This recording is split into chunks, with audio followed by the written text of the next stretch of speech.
In 1867, the Russian Empire sold a land so vast it could stretch across nations Alaska for just $7.2 million. America bought what many at the time called Seward's Folly. Today, that same land is rich with oil, gold, and untold natural resources. Why did Russia sell Alaska to the United States? Was it desperation, strategy, or a colossal mistake? This is the forgotten story of how Russia lost Alaska so quickly, and why that decision still shapes the destiny of two superpowers.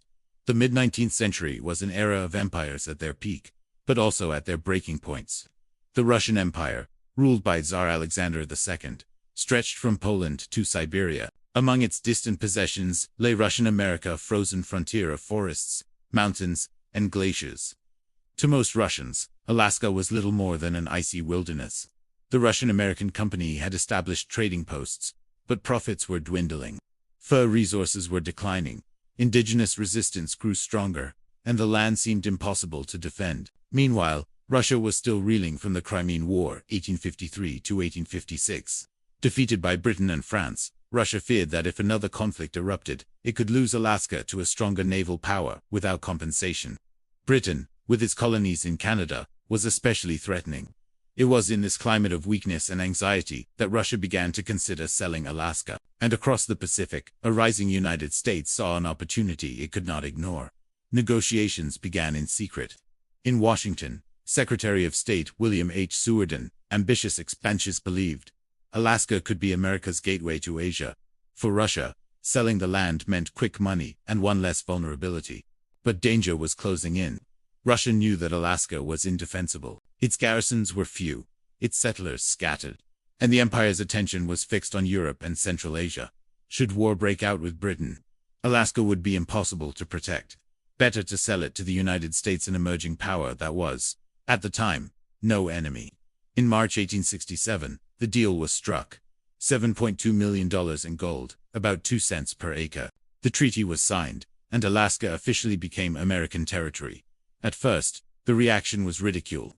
Newspapers mocked the purchase, calling it Seward's Folly, or Seward's Icebox. Critics saw it as a frozen wasteland of no value. Even in Congress, many questioned why the U.S. had bought an Arctic wilderness. But what no one realized was that beneath Alaska as snow lay riches that would transform America's future. In 1896, the Klondike Gold Rush erupted, flooding the region with prospectors and fortune seekers. Later came oil, fisheries, and strategic military value. What Russia had dismissed as useless became one of America's greatest assets. The dramatic turning point came with the discovery of gold. The very land Russia sold for pennies ignited one of the largest gold rushes in history. Thousands stormed into Alaska, building towns, ports, and railroads. The frozen wilderness was suddenly alive with opportunity. For Russia, watching from afar, the decision now seemed catastrophic. The empire had traded away a land of vast resources that might have helped sustain it through revolutions and wars. Instead, the empire was collapsing into turmoil, while the United States grew stronger. What no one realized in 1867 was that Alaska would also become a strategic fortress. During World War II and the Cold War, its location between Russia and America gave the U.S. a military edge that shaped global power. The sale of Alaska remains one of history's most debated deals.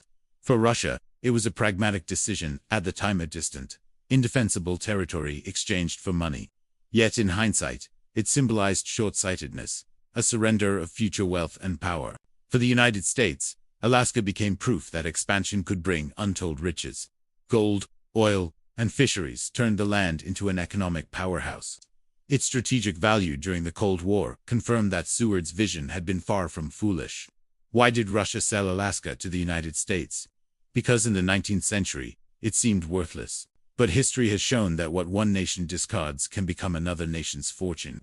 Like, share and subscribe for more forgotten stories. History hides darker secrets.